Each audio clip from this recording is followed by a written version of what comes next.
Assalamualaikum warahmatullahi wabarakatuh. Good morning everyone, I'm Nuryana Nesya Nabila with student ID number 2061-1/1 from 3B Class English Education of Raden Mas Said Islamic State University, Surakarta. Today I'm going to answer a few questions as an assignment for my cross-cultural understanding course. Alright, so let's begin with the first question. Number 1. Describe the American way in handling conversation.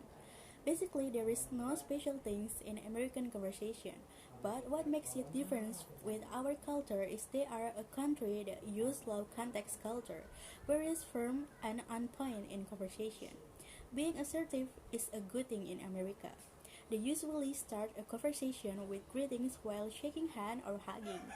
In addition, they make more intense eye contact and gestures or physical touch as mannerism. Lastly, they have to take their personal space while talking and didn't like a gap or silence in conversation. There he is. I'm Benji, must be Jesse. You must be kidding. Wow.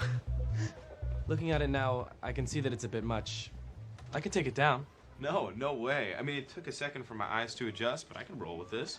Look, just so you know, I'm not a total nerd. Number 2. What culture shock will happen when Americans or Westerners come to Indonesia or vice versa? The first thing that might surprise them is our politeness and courtesy. Indonesia is famous for its politeness and hospitality, where we always use formal language to the elders and call them by addresses. We are also open and welcome to new people. Second thing is rice. We tend to eat rice all day since breakfast till dinner. It might be a surprise to Westerners because they rarely eat rice. Last thing is bathroom. Squat toilets and scoops are the hallmark of Indonesian bathrooms. American thinks that Indonesian style or cleaning yourself directly with your hands and water is dirty because they are used to using toilet paper. Number 3. Give the illustration how American family taking of their children. American parents are the type that emphasize being free but responsible. They educate their children to be independent, disciplined, and responsible individuals. Children there must leave their parents' house when they reach legal age. They treat their children fairly and position them on an equal footing with others. They are also the type of parents who are open in showing affection and try to always build communication with their children. So, when did you get here? How did you get here? Took a cab. Didn't want to inconvenience you and Sheila. How was the step monster? She is fine. Thank you for asking. No one was more surprised than me, but I really liked those girls. And you thought quitting was the answer? Seriously? You can say that to me? Oh, come on, Beck. That's so unfair. Look, your mom and I, we didn't work. But I tried so hard to make things right between us. But you just shut me out. Yeah, well, I shut everybody out. Don't take it personally. It's just easier. It's also really lonely.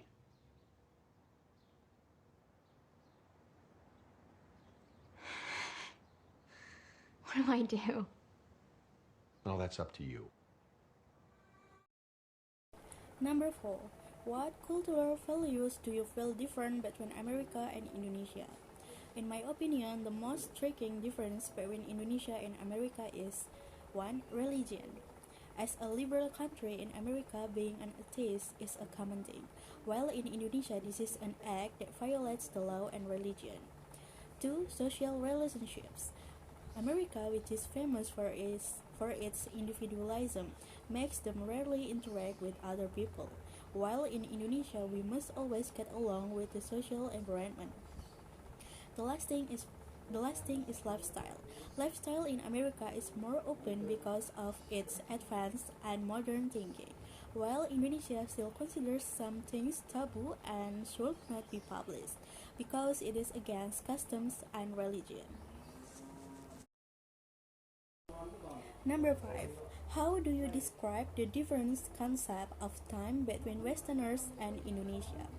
Well, actually, I'm a little bit confused how to describe it, but I can say that Americans really appreciate time.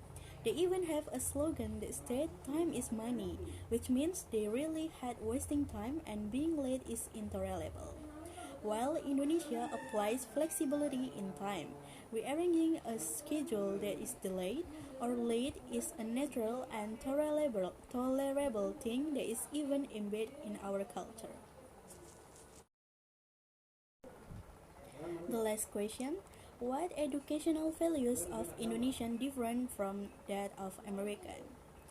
In my opinion, there are three things that most distinguish education between Indonesia and America. First of all is education orientation. Education in Indonesia is still value oriented. Value is everything no matter if it's honestly earned or not, while America focuses on discovering the talents and interests of students and equipping students with various abilities. Second is monotonous learning techniques. Most of teaching and learning activities in Indonesia schools take place in the classroom, and the activities are only about taking notes, memorizing, or doing assignments. While in America, they apply creative and varied learning techniques so that students are enthusiastic about studying. Lastly is bad relationship between teachers and students. In Indonesia, there are still many teachers who practice favoritism in their classrooms. They only pay attention to smart students. They also rarely open a question and answer session, and most Indonesian students are afraid to ask because they feel ashamed if they are considered stupid and often get scolded when they ask. This is in stark contrast to America, where teachers and students have a good relationship. They are able to create a conducive teaching atmosphere because the teachers there are very attentive to all their students and always open a question and answer session so that students actively participate in class. Okay, I have answered all the questions and wish me luck to get A plus for this course. Thank you. Thanks for watching. Apologize if there are any mistakes. See you next time and wassalamualaikum warahmatullahi wabarakatuh. Bye bye.